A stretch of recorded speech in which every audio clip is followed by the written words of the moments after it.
This is the Horse Radio Network. This is episode 39 of the Dressage Radio Show on the Horse Radio Network. We would like to thank our sponsors, Kentucky Performance Products. They offer supplements designed to give you the most value for your dollars. Visit them at kppusa.com.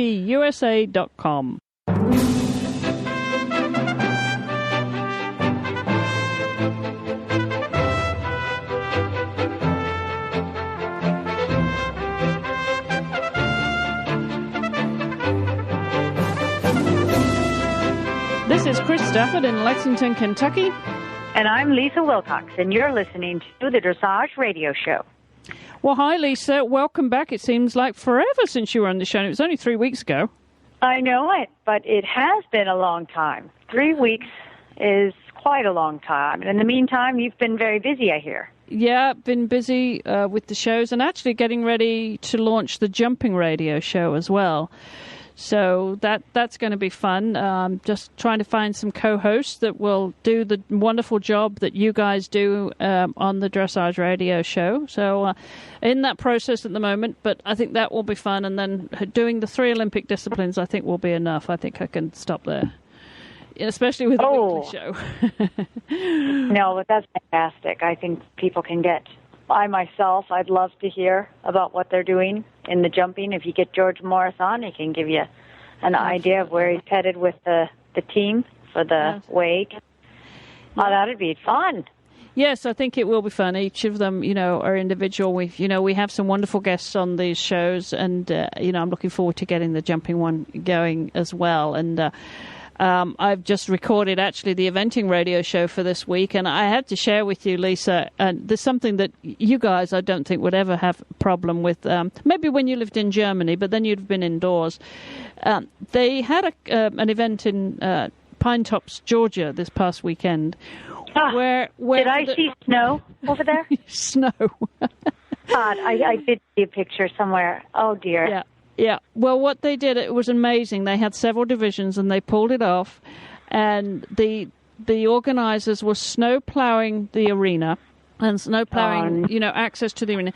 But you couldn't ride, apparently, around the outside of the arena. They had to warm up inside the dressage arena, which because down there in Pine Tops, it's all on sand. So you had the snow on sand, so the footing was okay. But, of course, the horses' feet would ball up. So... everybody was sharing hoof picks to pick out the feet before they went in the dressage arena. And they were able to complete this? They managed to run they snow plowed the cross-country course. They managed to compete in several divisions. It really was just amazing that, I think, it's a tribute to the horse community in general, Lisa, isn't it? How dedicated they are to actually making these events happen. It really is tremendous spirit to, schools would just call it a snow day, No kidding. But those guys are tough as nails. I would have called it a snow day, personally.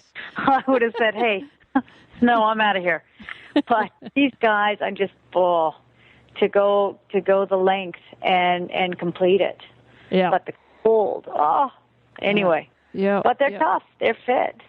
You know what? They need to get their routines in. They've got, we don't have a whole lot of time if you think about it. It is just cruising down to wake time.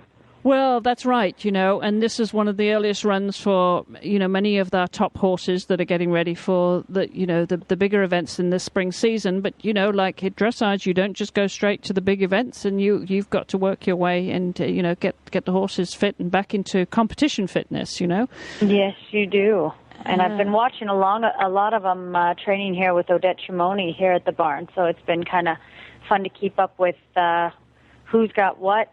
And they're looking pretty good, the whole group. Yeah, and so what have you been doing? Talking about me, but you've been busy this past 3 weeks, always showing. Yes, ma'am. I have had my rider has been out with Dollar, which is the brother of the guy that I'm preparing for. Probably, I was focusing toward the wake, but I really think it's going to be too early for him, so it'll be more of a 2012. It's a beautiful 7-year-old stallion that we did 4-3 with, and she was placed with a 65% first time out, but that's that developing horse test, and we're going to run this year doing the developing horse with him. And it's looking good. It's looking really good. I'm impressed with that. And then, of course, organizing the auction for High Life Farms that we're having on March 28th. And we have got some beautiful offspring. We've got, the 7-year-old stallion that I ride, Diamond Stud, which is a diamond hit Lavarino Rhodiamont, black, full white socks. We've got his offspring, some phenomenal young horses. Exceptional movement. So what I want to be doing is I'll do a demonstration with Ernst Hoyers with Diamond Stud, and then we'll auction off his offspring directly thereafter. So I'm having a lot of fun actually organizing this, and I think I might have Stefan Peters committed to coming up. And perhaps Robert Dover come on in, and then Lauren Huff is asking George Morris for me, and I hope that he does. I'm begging that he comes and does some commentary when she rides Prezioso. He's the son of one of the top stallions we have, Pilux. And so we have a bunch of his offspring running over the auction. So I think it's going to end up being a very educational as well as exciting evening regarding the auction.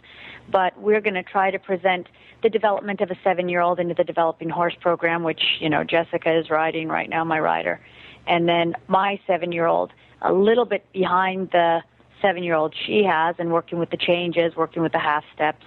And then we'll go on in with the Euro, and then if I could get Robert or Stefan, either one, to stand with Ernst, and we'll just discuss the development and this long-term process toward 2012, and work with some of the Piaf and the Passage and the 110Bs and explain how we train and in preparation. And 2 years goes quickly. That's gone quickly. So I'm really looking forward. So we're in the organizational phase of it all, and I think it's going to be exciting. And I've just been going through some photos for the catalog. So anyway, that sounds a lot of fun. Yeah.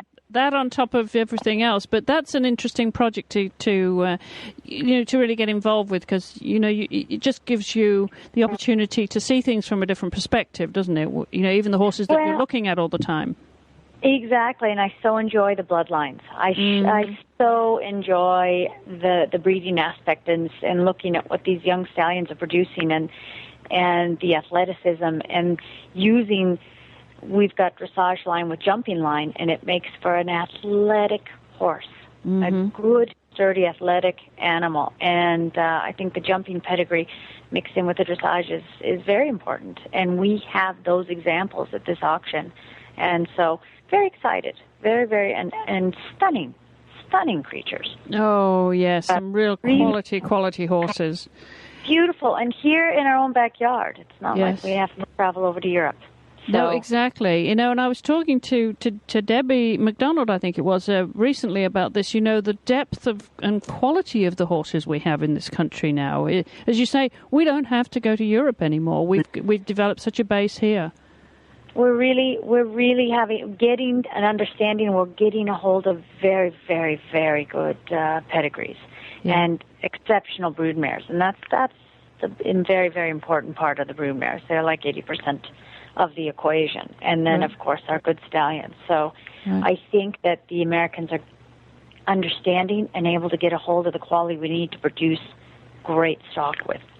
Before, I think we came home with the leftovers, everything no one else wanted, thinking we got a deal. Yeah. But now we're understanding what that good horse is.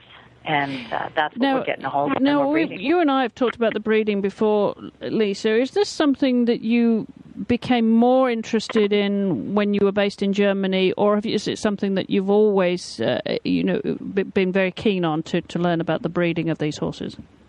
No, it developed in Germany because I always happened to get a job.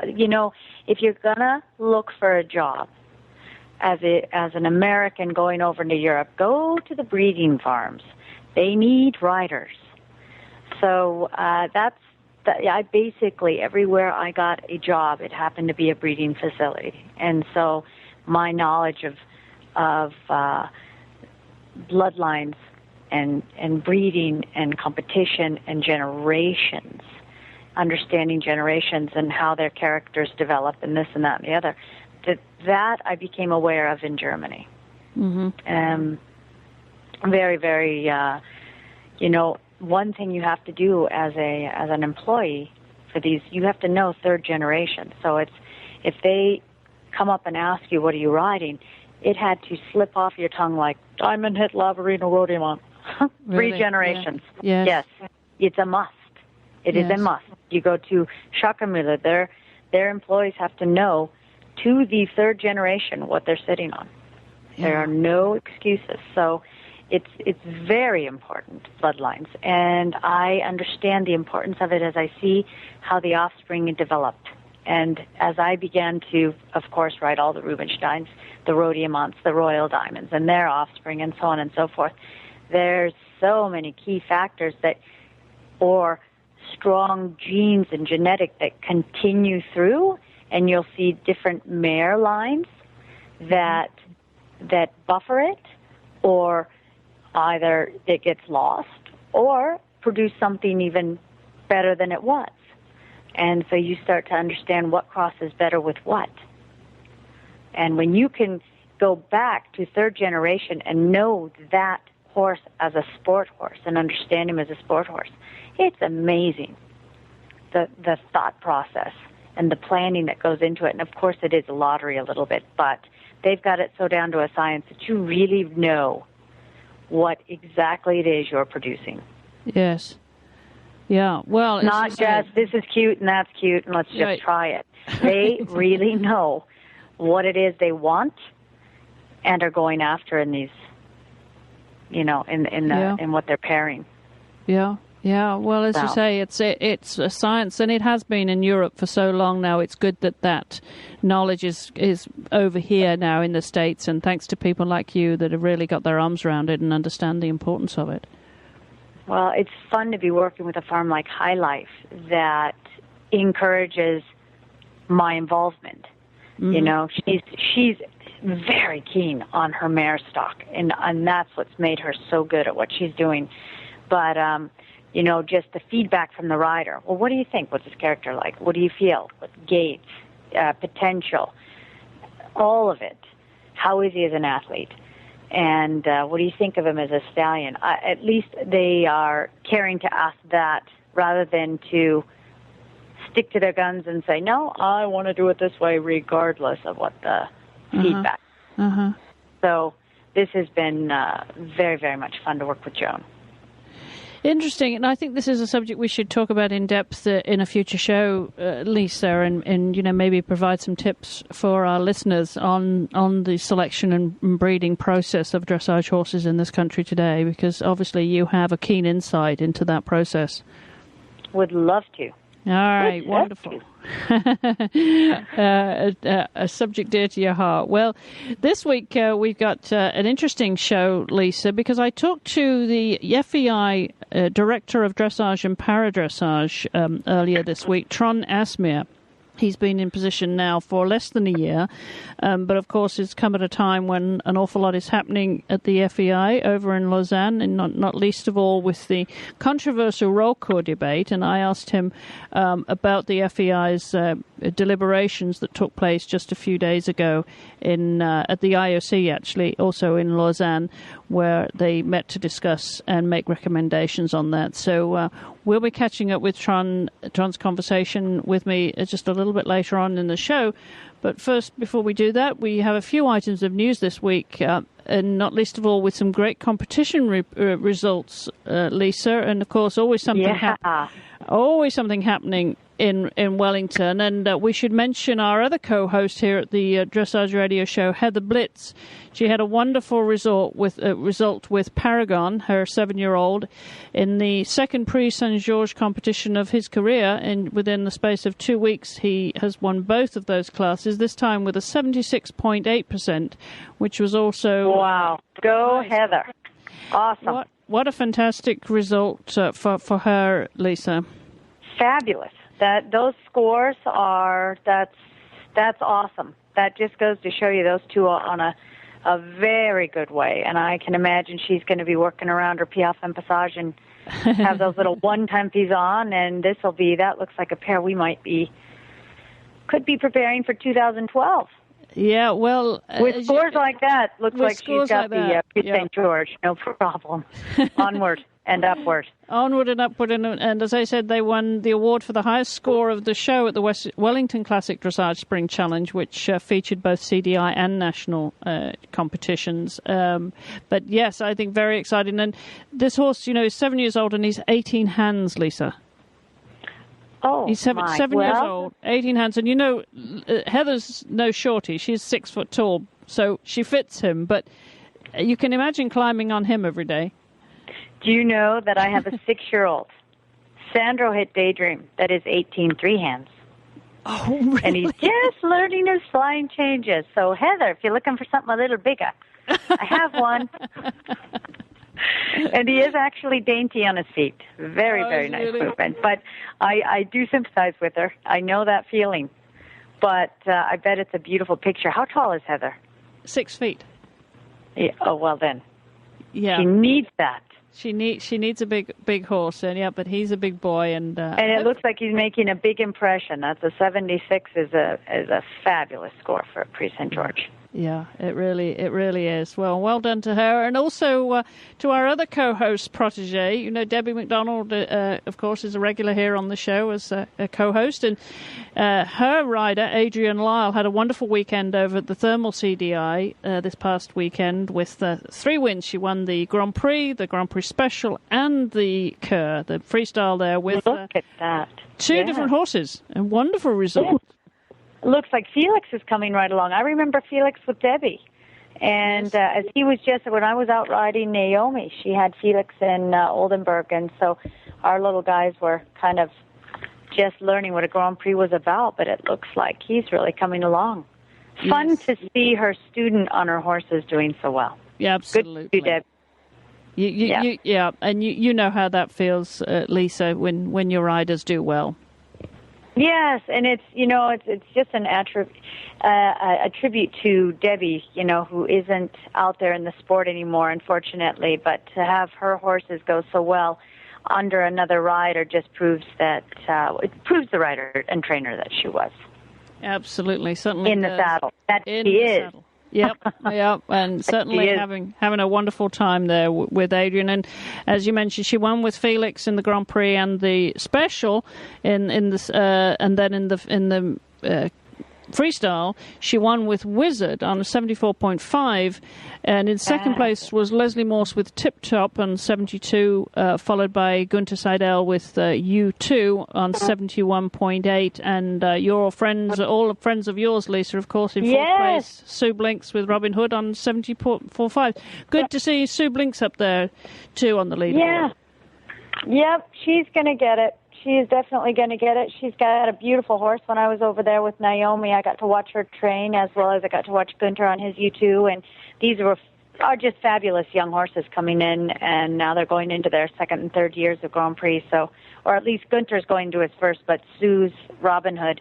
That's a Jazz, and we all know that is hot-blooded material, and he is spectacular. So it looks like she's getting a good relationship going there, and it seems to be pretty solid with her 70% there and her 69%, I believe. What did she have that Grand Prix? She is doing 69. Yep. So. Yep. Good for her. Well done to all of them. A wonderful weekend of sport over there in Thermal, California, out in the desert there.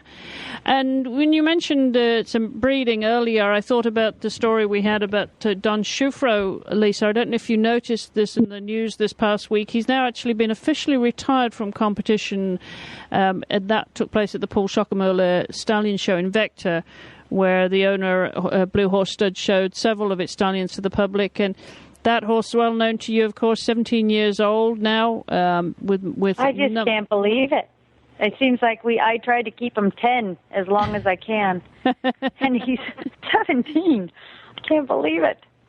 And his offspring, are numerous. So many horses that of course known very well to you. And did you say you have some of his offspring too? Yes, I do. As a matter of fact, the Iro, the one that is going, I have him, he's gone I2, and I am doing all the movements for the Grand Prix. I just haven't taken him out Grand Prix yet, is a Don Schufro, as is the Dollar, the 7-year-old that I'm going to have my rider do the developing horse with. Fabulous horses. The Dollar is a stallion still, but Euro is a gelding. Mm-hmm. And he will be added to that list of Grand Prix horses. He just hasn't gone yet, but he is going to be quite a spectacular horse, I think. He also won in 2002. He was Bundes champion as a 4-year-old. So, Well, yes, indeed.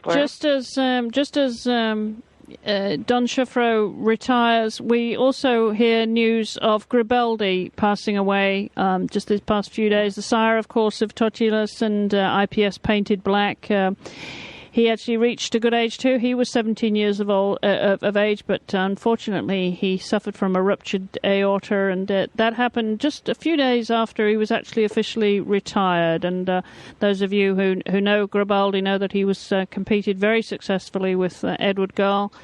For 3-4 years, from 2004 to 2006. They had a wonderful partnership, and Gribaldi's sire himself was a Trecana, the Costellani, who performed at Grand Prix level. A very prominent stallion again, and it's interesting, Lisa, that we're actually talking about these horses in the news, that they've made such a name for themselves, that the horses themselves are news-making. Well, it's a loss. It is an incredible loss. It's one of those that ranks up there with a Donner Hall and a Rubinstein.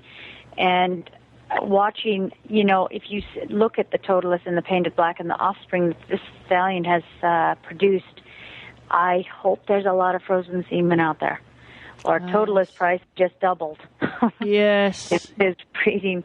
But it's just sad to lose a stallion at that age. That's a very young age, if you ask me. I'd like to see him turn to 25 or get to at least 25. But when you see all the fabulous offspring that this stallion was responsible for, it's just a heart-wrencher to lose him like that, and especially so shortly after his official retirement. Yes, exactly. Gosh. Yeah.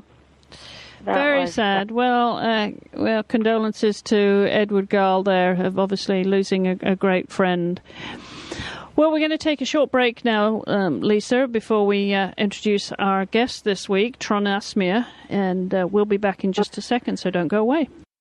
Hi, Glenn the Geek here, and we all know that Kentucky Performance products are scientifically developed to address the specific problems facing modern horses. One of those problems that's happening right now in the South and going to start happening all over the country, we hope soon, is heat. And horses sweat, and when they do, they lose critical electrolytes. Electrolytes that play a major role in optimal performance. Loss of electrolytes causes fatigue, muscle weakness, and dehydration. Horses offered supplemental electrolytes have less stress-related problems. They rebound from exercise sooner and return to feed quicker after exercise. Summer Games electrolytes from Kentucky Performance Products were developed for the elite athletes competing in the 1996 Atlanta Olympics. The research-proven formula replaces the electrolytes and trace minerals lost when horses sweat. Its concentrated low-sugar formula provides more electrolytes per dose than many leading brands.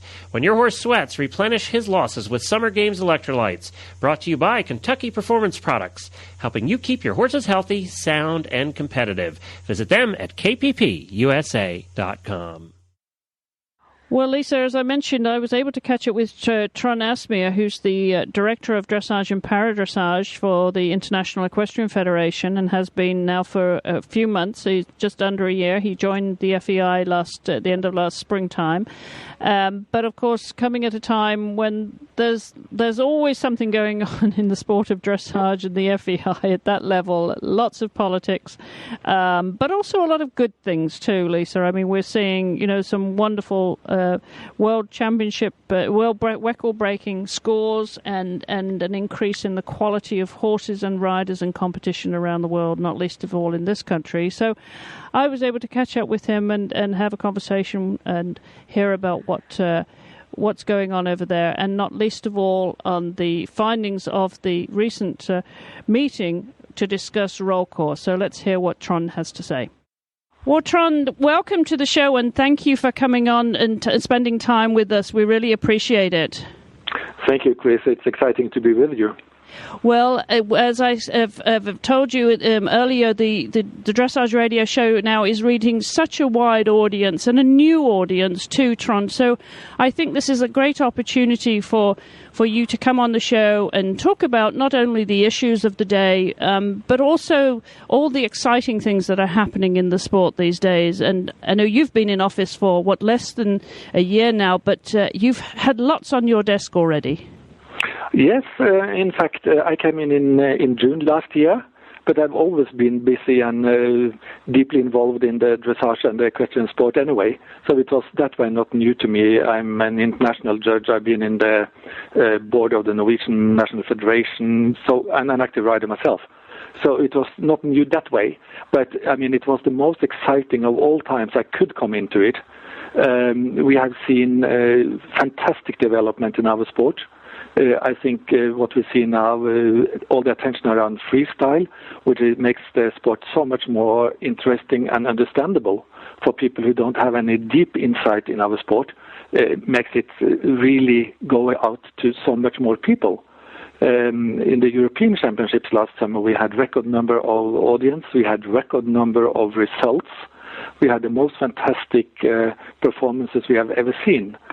So the sport itself is developing fantastically well, and also all the work which was done by a task force for dressage during a year's time from late autumn 2008 to late autumn 2009 was fantastic because they have proposed a number of good changes to our sport.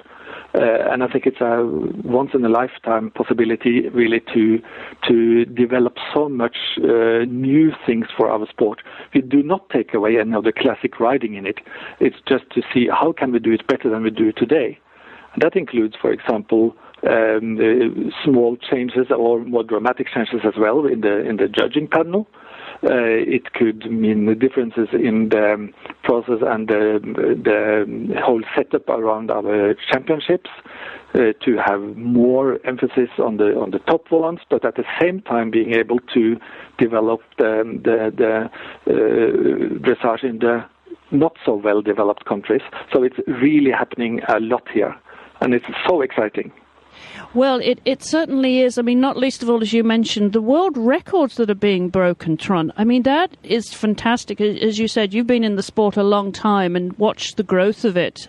And, of course, we always have these leading nations that are raising the bar every time. But it is a very, very exciting time for the sport when you wonder, where can it go next? Are we going to get to 100%? The world record holder, Edvard Gall, when he got his 92% in Olympia in London before Christmas, in the press conference he said, well, that would be my goal with it. Well, we are dealing with a living animal, and I don't think we will come to the 100%, but we are now on 92% as the record, and it's not because of the one inflation in the setting of the marks. It is really that good. And that is the most interesting part of it. Because I can tell you that in my office here in Lausanne in Switzerland, I have a cross. And I had made a deal with the owner of Totilas when he reached 89%. That when he reached 90, we should both have a cross in the ceiling. And I have it. So what will you put on your ceiling if he reaches like 95 or 98? I think I will tear it down, the whole ceiling.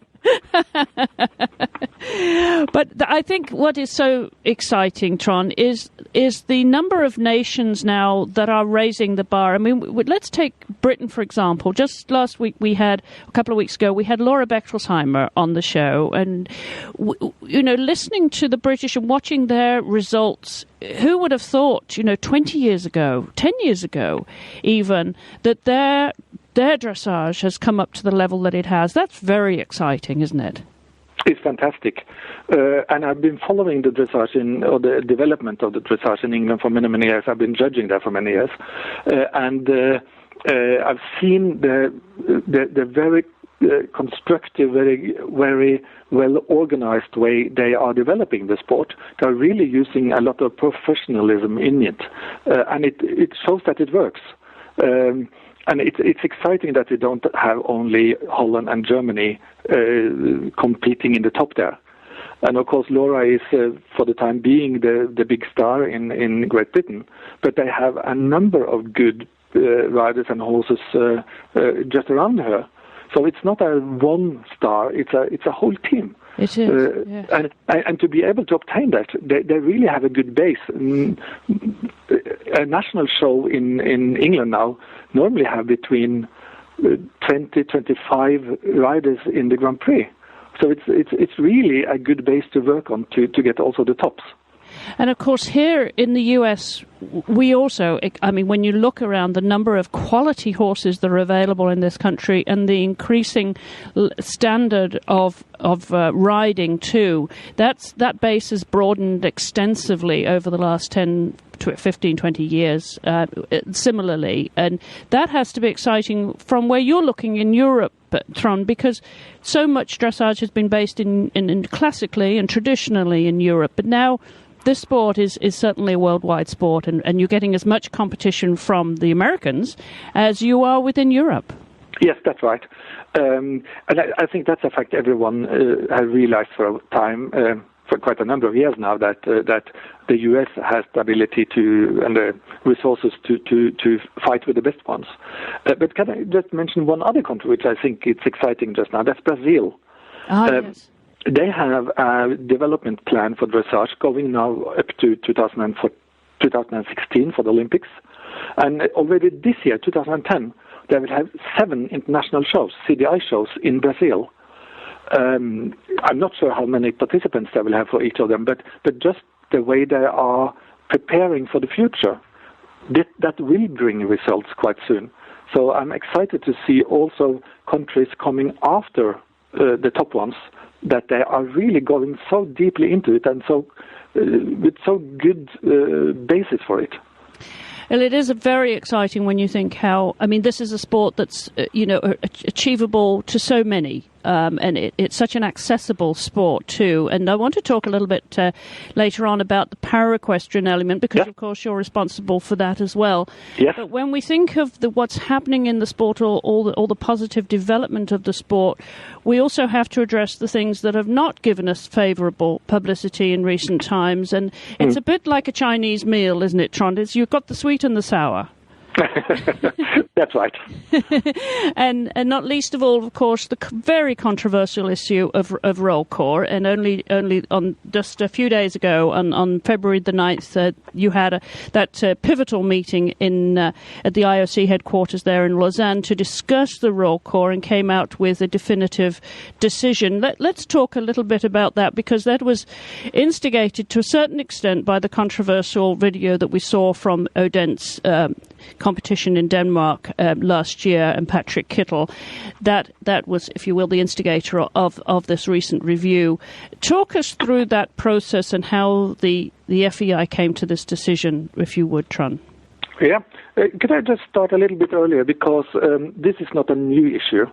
Already in 2006, FEI had a conference on this issue. Indeed. Because it had already been quite controversial for some years. I think it's a fact that whenever someone develops a new technique, new style, something like that, it will be controversial. We have seen it in other sports as well. So to have a good discussion around it, I think that is positive, and that brings the sport forward. But you're right. It was the video of a rider in Odense in Denmark which really brought this to the top attention of the world. In fact, I think there has been over more than 100,000 views on that video. So of course it has been a major thing also for us. We saw the discussion coming up, and we also saw that we did not have good enough guidelines for the warm-up arena, how our rules today should be implemented and used at the warm-up arena. So that was one of the reasons why we wanted to have a discussion among all parties in this game. So we took the initiative to the conference we had, as you said, on Tuesday. So we had representatives from everything from riders, trainers, of course, vets with different views, commercial interests, communications interests, and the rest of the sport. We had from National Federation. We had a large representation. We were altogether 22 people, also horse welfare people. And it was a fantastic day. I think my understanding, my feeling is that we came further in our decision-making process than we could have expected to come. We got an agreement on a couple of major issues. It was clearly stated that aggressive riding is not anything we can permit in any way, cannot be sanctioned anyway. We also clearly said that we have to define the different words better. We have often been using the words roll cur, hyperflexion, and low, deep, and round, the LDR, among each other. We haven't really defined it, and that we did. We said that roll cur and hyperflexion being the same thing, that is a flexion in the horse which is obtained by an aggressive riding, while LDR is not obtained that way. So that is a positive way to ride. So I think based on this, we will now have a working group going through how this should be implemented and how we can expand the current guidelines we have for the stewards for the shows, how this should be done. So and that will take a little bit of time, and we couldn't expect to have everything ready there and then in 4.5 hours. So I'm quite excited over the results we came to. And from what I've seen also in the press and all the feedback we have gotten, I think the whole world, most of the world, is following us, being happy and satisfied to the result we came to. Well, it certainly has been a very, very hot topic. I mean, the media has been buzzing, the dressage world, the horse world has been really abuzz with this issue. And I noticed there was a website that was set up in opposition to this after the video was released. Were you surprised that there was like over 12,000 signatures to the FEI progressive list, for example? I mean, that the public is responding so strongly to the FEI and the developments that have taken place. I mean, I know we're a little bit off track from roll call, but this kind of public reaction to FEI decisions, does that surprise the FEI? No, not at all, in fact. But it is, in fact, the first time we see this sort of results on it. We had 41,000 signatures given to us on Tuesday, also from the web regarding roll cur. Like 41,000, I think, wasn't it? 41,000, yeah. Yeah, huge. Yeah.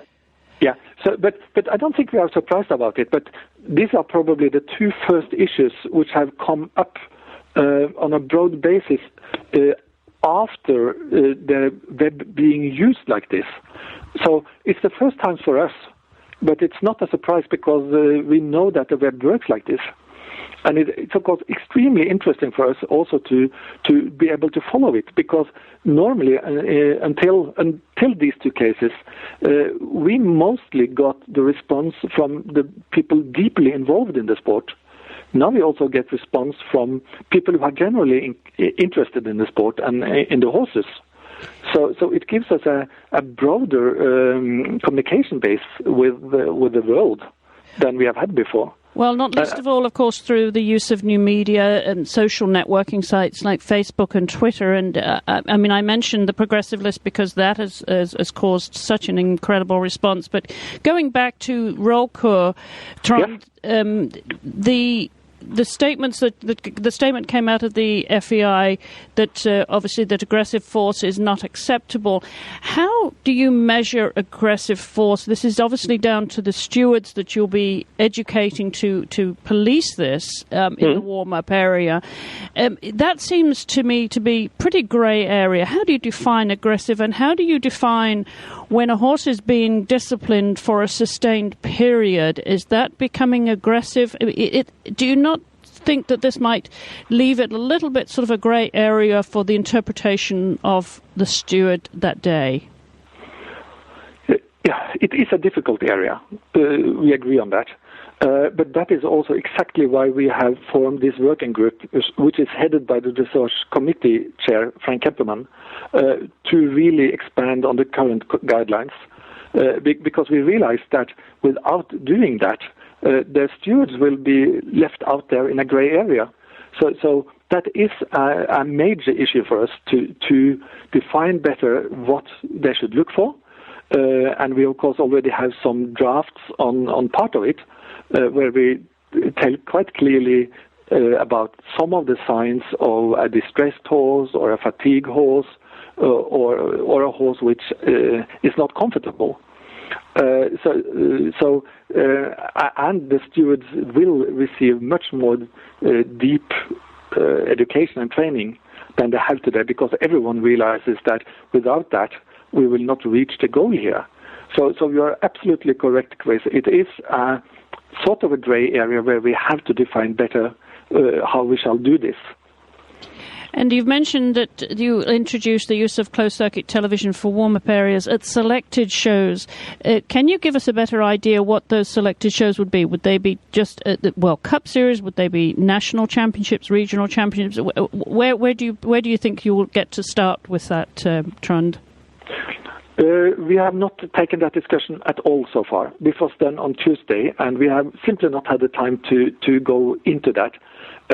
This also comes a little bit together with our project, The Clean Sport, where we are also looking for closed-circuit TV, possibly in the stables. So we will look at those two projects parallel to see how we can do it in the best possible way. It's not an easy task, because some shows have 4 warm-up arenas, others have 1. So we have to really secure that we do this in the best possible way. But my feeling about it is that it will not be only the top shows. We have at least the same level of problems on lower level shows. No, we have to look into it. We have not defined it yet. Well, certainly that's a big task, I think, to satisfy everybody on that, but certainly the FEI seem to be making a step in the right direction by addressing it in a way that is embracing everybody's concerns. And with such I think we are going the right direction here. As I said when you started talking about the conference, I think we reached much further than any of us had expected when we started the meeting that day, because we realized that there is a big difference between the interest groups. So it is difficult to find something which embraces everyone and satisfies everyone. And I'm so happy that we reached a consensus on these things, because that will make it also much more easy to implement it. And the German Equestrian Federation, of course, came out in support of that and just really underscoring the principles that they based their rule book on, the national rule book as well as the international rule book. And is this something the FEI would be encouraging other national federations to publicly declare their position to, Trond, based on the meeting that you've had this past week? Well, what we did before the meeting was that we went out to all the national federations and asked for their input, and we did get mainly from the main dressage nations, and I think from all of them we have a good support from what was decided, and it's what we have seen in other cases also is that when FEI rules on something like this, the national federations will easily pick it up and do it in their own countries. So I think just that we made the conclusions we did will make many national federations do the same in their home market. Well, of course, it is a very big year with the World Equestrian Games coming up, and having that to deal with, and the progressive list, as I mentioned earlier, two very hot topics that have created quite a following and quite an interest and quite a response from the horse world generally. Yeah.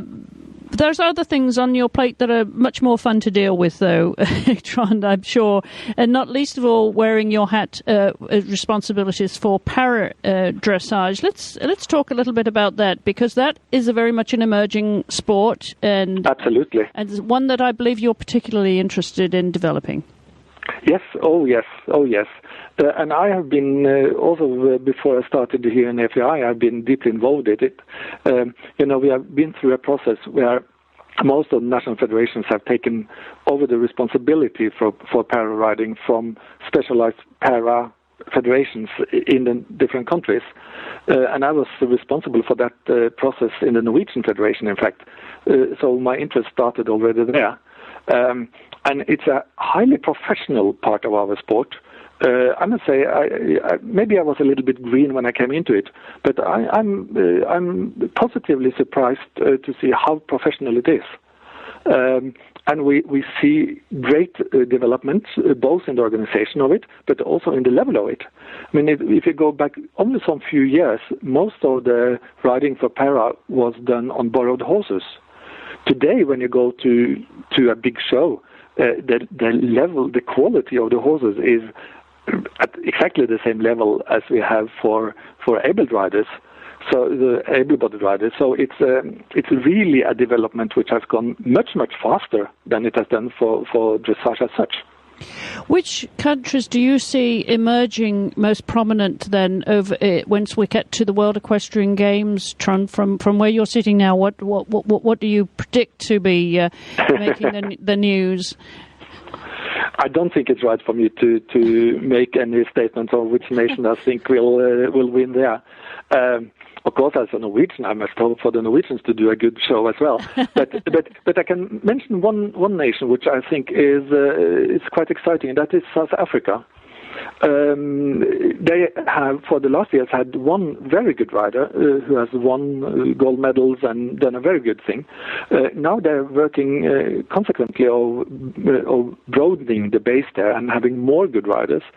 So we have been in cooperation with them, so that they are now, this year, organizing their first international shows to qualify the riders for the World Equestrian Games.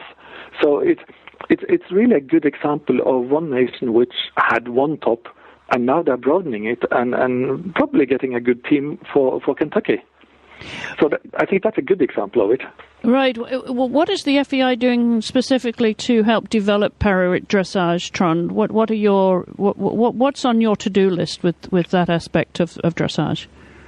Well, it's also a little bit up to the nations how much they are prepared to do.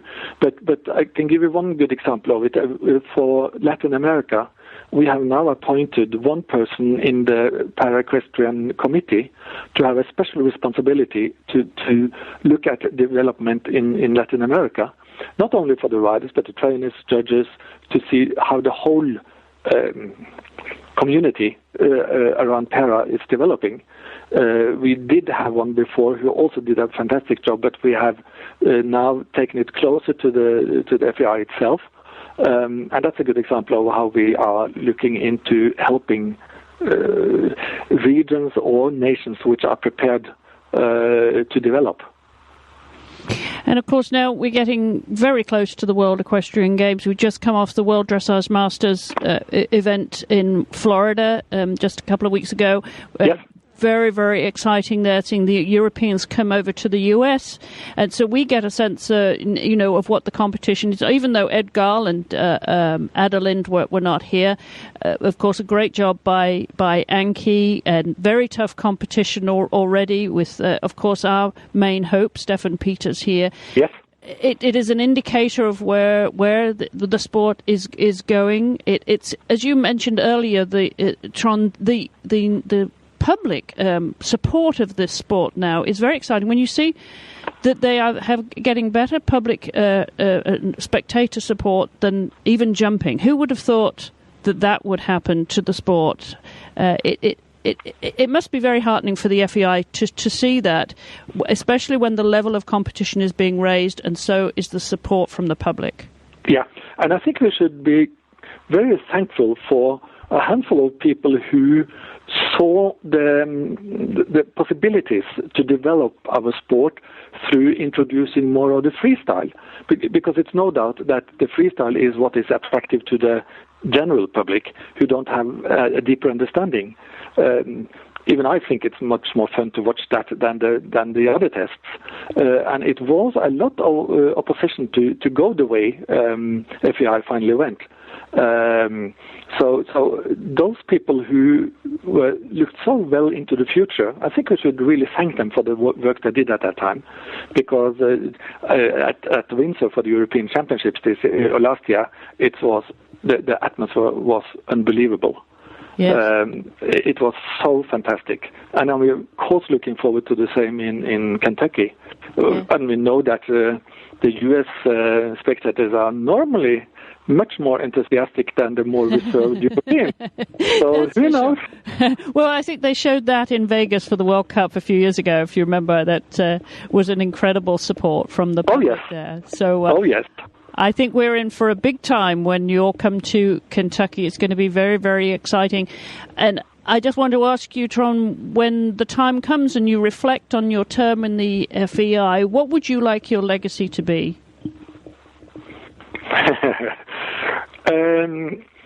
It's a couple of things. One is that we have developed the sport in more countries than we have today, because I see that the very top of the sport, that develops itself. It's not the FEI's work which has made Edvard Dahl breaking the world record. But our job is more to make it also available for the rest of the world and build that base. And if I can help with that, that is one important thing for me. And then I must say that all the time since 2006, when we had a previous conference on roll crew and hyperflexion, that has been a difficult stone on the shoulders of many people. And I see that we can develop that further now, and I'm really happy that we can do that. Well, as we know, it's a very interesting and exciting time. We certainly look forward to welcoming Europe over to the US for the first World Equestrian Games outside of Europe, and the level of competition here, I think, is going to be thrilling for everybody concerned. So thank you very much for spending time with us, Trond. We know you have a very busy year ahead of you, and not least of all addressing all aspects of dressage and para dressage, and I hope you'll come back on the show. Thank you so much, Chris, but I cannot promise you a 100% result. All right. Well, thank you so much, Trond. I appreciate it. Thank you. Well, that was very interesting, Lisa. There's always something that's a hot issue in the sport, and roll call has certainly become that at the moment, hasn't it? Yes, it has. Yes, it has. I'll be interested to see how we're able to implement our stewards, and particularly gray areas of how many seconds, minutes, and so on and so forth. But I think we're on a good way, and I think it's going to be something that just takes time to implement. Yes, absolutely. Well, we will follow that with interest, as indeed the whole of the dressage world is. And we're going to take another break here for just a second, and then we're going to come back and hear from Lisa on her tip of the week. So stay tuned. We'll be back in just a second. Hi, Glenn the Geek here, founder of the Horse Radio Network. We've been getting a lot of emails lately about the quality programming we have on the Horse Radio Network with all the different shows that we do. Many people are asking us what they can do to help the Horse Radio Network grow and expand the range of programming even further. There are 3 ways you can help. The first is to keep listening every week and to subscribe through iTunes or Zune. The second is to support our sponsors and write them emails and tell them thanks for supporting the shows. And the newest way you can help is through Amazon. The next time you need to get something, or anything really, through Amazon, just stop by the website at dressageradio.com and click on the Amazon banner in the middle of the page. Amazon gives us a percentage back for anything you buy, and it doesn't cost you anything extra. All it costs is a couple of clicks to come on to our website first and click on the banner before you buy anything at Amazon. It's that simple. You were going to buy it anyway, and coming to the dressageradio.com website first helps you support the Horse Radio Network. We thank you for listening and supporting us here at the Horse Radio Network. Well, Lisa, I started last week a new segment, or introduced a new segment, and I want to remind our listeners to write into us and post your suggestions on Facebook for great partnerships in dressage that have to be retired now, but those that you remember fondly and would like us to recount, and would have the rider on the show and talk about those partnerships. And of course, we all have memories of wonderful partnerships over the years, don't we, Lisa, of really great horses? Sure do. We really do. And I think that's a great idea. I think a lot of these riders out there could tell you stories about their partnerships with previous horses. If it were Anki, Isabel, Stefan, Robert, Gunther, oh my goodness. Yes. Yeah. Yeah, I would. And going back, too, I mean, for those listeners with a longer memory, for some really classical partnerships, back in the day, as they say, there's just so many to choose from. If you had to just think of one off the top of your head, Lisa, who would that be? Oh, my. Putting you on the spot. There are so many. So many, huh? There are so many. Many. I think Rainer Klimke and Alaric is always going to something that just kind of stands out as historical and amazing. And when I go back and I look at it now and I look at Totalis, I'm thinking, wow, there's a big, huge development. And my thoughts then, watching them in Los Angeles, goosebumps. And I just think we've had a lot of fantastic partnerships, if I think about it. And I think Kira and Matador and Karen Rabine and Donner Hall. Oh, yes. Yes. It just goes on and on. Yes, it really goes on and on. There isn't one particular. And even if it's Nicole Lupoff and Rembrandt. Oh, absolutely, loved that pair. Yes. Yes. There was just. I think that we've had some phenomenal relationships, horse rider relationships, and the fun thing is now we're watching new relationships come on. Edwards had several horses, and now he has his Totalis, and all of a sudden it's amazing. You watch it, and I've just talking to Stephen Clark and other people who've watched it. There's such an amazing feeling watching the two. It's harmonious. The pair are so in tune to each other. Yes, and I think that's what you're looking for in those particular great partnerships that we've seen in the past. Yeah. And mentioning Stephen, I'm hoping to get him on the show.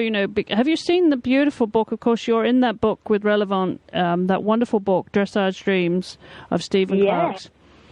Yes, beautiful as a matter of fact, I right away ordered 30. Did you really? Christmas time. I said, they're like, Lisa, are you serious? I said, yes, never been more. 30, and I need them yesterday. It is a really delightful book, and some wonderful partnerships in there, not least of all you with Relly, and there's a lovely picture of you with him in what are those yellow in flowers? The mustard field. Is it mustard? Is it? Rapsfelder. Rapsfelder, yeah. Yes, and my favorite photographer, Arndt Brunkhorst. Oh, Arndt, he took that, did he? Yes. Yes, he did. We had he took some amazing photos that day where we not only did some training photos, but then off just back around the farm. If the farmers only knew I was tromping around through their fields. But anyway, quick, shoot. But no. That I have to say, Stephen did a fabulous job. You can just get lost in that book, sitting there reading about all these riders and how they got their start and how they began and their horses and the bloodlines of the horses and so on and so forth. Mm-hmm. Really fabulous. I think you did a marvelous job with that. Beautiful, beautiful book that's gracing my coffee table, and it sounds like it's going to grace the coffee table. So, yes, indeed I have. And it sounds like it's going to be gracing the coffee tables of most of your friends by the sounds of things. Yes, it is, as a matter of fact. But let me tell you, that was probably, I got a lot of positive feedback. One of the best Christmas presents they'd had. I'm sure. Up until this point. Beautiful, beautiful book. Well, great. And lots of great partnerships in there. Well, wonderful. Well, we're coming to your tip of the week, Lisa, and I think you've got a great idea that you need to share with our listeners about bits and bitting. Yes. I think there's always a misunderstanding or misconception of the thin and the thick bit, and I think that for me in general, I like to see the horses go in a thicker bit. Therefore, the pressure to the mouth is softer. Therefore, the reaction of the horse is going to be more or less like, I would rather have a horse feel like taffy in the reaction to a half halt than feel like he gets rigid and braces over the back. I rather see the half halt take a moment to come through and repeat myself several times before it becomes more immediate than to take a sharp bit and have the horse over a long period of time begin to brace to the pressure of a sharp bit. Yes. And what I have found is with my young horses, if I need a correction, then I try to keep the correction a 2-day thing. Then I'll put a thinner bit in if he's just getting stronger than I could possibly manage. Then I'll put my thinner bit in, but I'll keep it really down to a 2-day, 3-day max, and go right back to my thick bit. And then I am always positively with the way he receives the bit. Then he's very soft, very anxious to just find the connection. And when you make the half halt, the reaction, he yields, he stays soft over the top line, and there's no rigidity in the half halt. And so if I can give you a tip, it would be this. Stay honest, do your homework, and as Ernst always said, torture yourself, not the horse. And if you can get yourself to just grin and bear a couple of half halts, if it takes 15 or 20, I don't care, that are not necessarily so immediate and they feel a little bit like taffy, but the top line doesn't brace or get rigid, then rather do your work and take your time and get it done this way. But if it absolutely gets to the point where the horse is up and above the bit and taking you for a ride, well, then go ahead and get your thinner bit, your sharper bit, do the correctional half halts you need to do over the next 2 days, but then get yourself back into that soft bit, thicker bit. If it's a hollow snaffle, I'm talking a big thick bit that allows the horse to relax in a transition, not tighten. Right. Yeah, very important. And also, I think we should just mention one other thing that I think that sometimes there's a misunderstanding about is the effective use of the curb chain, Lisa, and what is correct and what is not correct in the fitting and use of a curb chain. Correct. And it's often here that we see that the curb chain is either too loose, and so when the curb is taken for the moment that it might be needed in a half halt, it's parallel to the ground, which it should not be. It should really sit at about a 45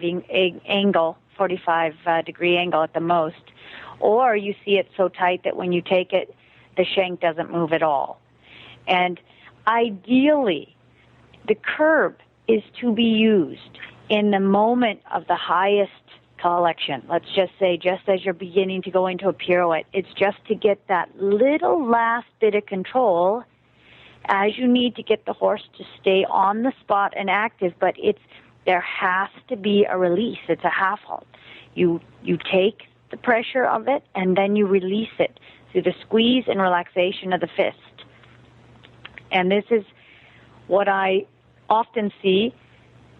The curb is not what we should be riding on. It's the Bradoon that we should be riding on. And often what I see is the riders having a strong horse, and rather than to get him through on the Bradoon, they'll shortcut, take the curb, and the quick fix. They think they can get the horse round on it. Well, it is a quick fix. However, that pressure over a prolonged period of time is going to cause the horse to brace its jaw, its poll, and hold its underneck to the pressure it's feeling on the curb on the chin there.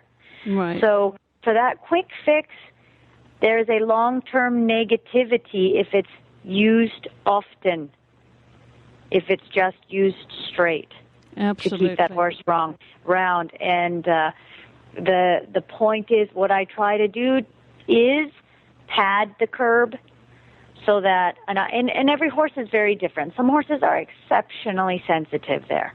So I pad the curb so that there's no sharpness whatsoever when I need to ask for a moment for them to yield to the curb. Mm-hmm. But it really is a momentary thing. You shouldn't see the riders riding on the curb. That should not be your primary half halt. Should be on the Bradoon. The curb is really just for a moment, and then you need to be looser on it. Right. And yeah, good advice. And that's something that I think that if riders will just honestly do their homework, and honestly means you're going to have to sweat a little bit to get a horse through on the snaffle. On the Bradoon part of it, then you're going to find later down the road, you're going to pat yourself on the back and go, wow, this horse is so lovely to ride. And look at, he's smiling. Yes. That little pony is smiling.